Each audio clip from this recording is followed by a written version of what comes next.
Και θα καλωσορίσουμε κοντά μας έναν αγαπημένο συγγραφέα, τον κύριο Αλέξανδρο Νίκα, κάθε 29 του Φλεβάρι. Αυτό το ωραίο μυθιστόρημα εδώ. Λοιπόν, καλό σας απόγευμα, κύριε Νίκα. Σας ευχαριστούμε πάρα πολύ που είστε κοντά μας. Και εγώ ευχαριστώ που με κάλεσατε. Έρωτας. Σε δυσκολίες? Σε δυσκολίες. Είναι ένας κοινός παρονομαστής της ζωής μας. Θέλουμε, δεν θέλουμε. Βέβαια, πολλοί λένε ότι. Θέλουμε. Θέλουμε. Απαντώ εγώ. Ναι, εννοείται. Θέλουμε, δεν θέλουμε τις δυσκολίες. Ναι. Όχι τον έρωτα. Τον έρωτα πάντα. Τις δυσκολίες δεν τις θέλουμε, αλλά υπάρχουν Λοιπόν. πάντα, δεν φεύγουν. Ο έρωτας είναι κάτι το οποίο είναι χιλιοδιαβασμένο, αφού είναι χιλιογραμμένο, χιλιοϊπωμένο, χιλιοτραγουδισμένο, αλλά είναι και μοναδικό. Για τον καθένα είναι κάτι ξεχωριστό. Καλά, βεβαίως υπάρχει και μια πολύ μεγάλη συζήτηση στην έρωτας. Δηλαδή, πώς για παράδειγμα μπορούμε να διαχωρίσουμε τον έρωτα, ο οποίος ανεβάζει την ψυχή και την πετάει στους ουρανούς, από την καψούρα που είναι μια φλόγα η οποία την καίει. Εδώ θα χρειαζόμασταν έναν Πλάτωνα. Αλλά διαβάζω στο οπισθόφυλλό σας κάθε 29 του Φλεβάρι, και δεν ξέρω αν έχει σχέση με τα γενέθλια του Σεφέρι, που αν δεν κάνω χονδροειδές λάθος είναι αυτή την ημερομηνία. 29 Φλεβάρι είναι η μέρα που βρίσκει τον χειμώνα αγκαλιά με την άνοιξη. 29 του Φλεβάρι, πριν από 28 χρόνια, θα εκδηλωθεί ο έρωτας του Πάρη και της Ελένης. Κάθε 29 του Φλεβάρι θα συναντιούνται στο ίδιο μέρος που είχαν δώσει το πρώτο τους φιλί για να μιλήσουν για όσα τους ενώνουν και όσα τους χωρίζουν. Στις 29 Φλεβάρι του 2000, ο Πάρης ελπίζει να συναντήσει την Ελένη στο ίδιο μέρος που εδώ και χρόνια δίνουν το ραντεβού τους. Θα είναι η Ελένη εκεί? Λένε πολλοί ότι ξαναζούμε μία χούντα. Εγώ θα σας το πάω στο πολιτικό επίπεδο, διότι ξεκινάει το 1972, αν κάνω σωστά τη μαθηματική πράξη. Ξεκινάει ακριβώς. Ο έρωτας των δύο νέων παιδιών εκείνη την εποχή, μαθητές το 1972, στην τελευταία τάξη του γυμνασίου,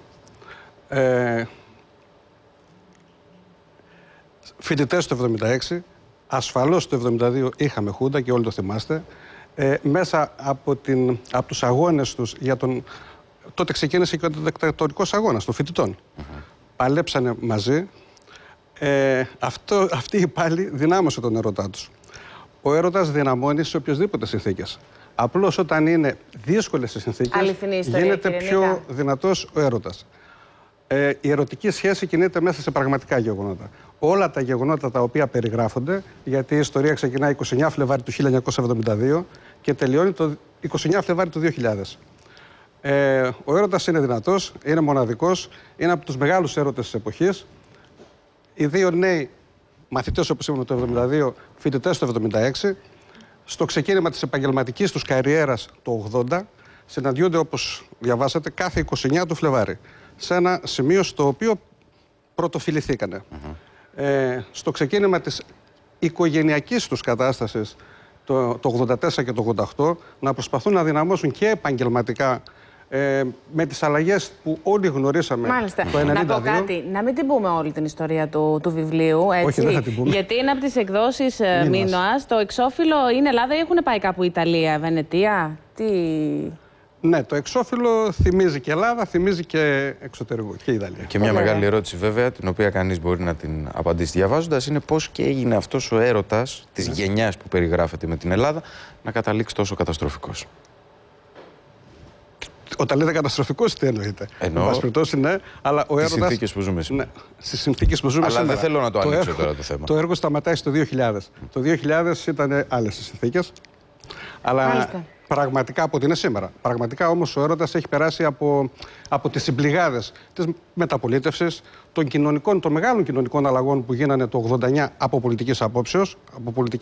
Έτσι εννοώ με την κατάρρευση των συστημάτων τα οποία κυβερνούσαν επί 70 χρόνια. Κύριε Νίκα, ναι. Να σας πω κάτι, επειδή το έχω ξεκινήσει το βιβλίο, αξίζει πραγματικά τον κόπο να το διαβάσετε και τολμώ να το πω αυτό. Σας ευχαριστούμε πάρα πολύ για την παρουσία εδώ στην εκπομπή και για αυτό το πανέμορφο βιβλίο. Σας ευχαριστούμε, να είστε καλά. Να πω κάτι όμως.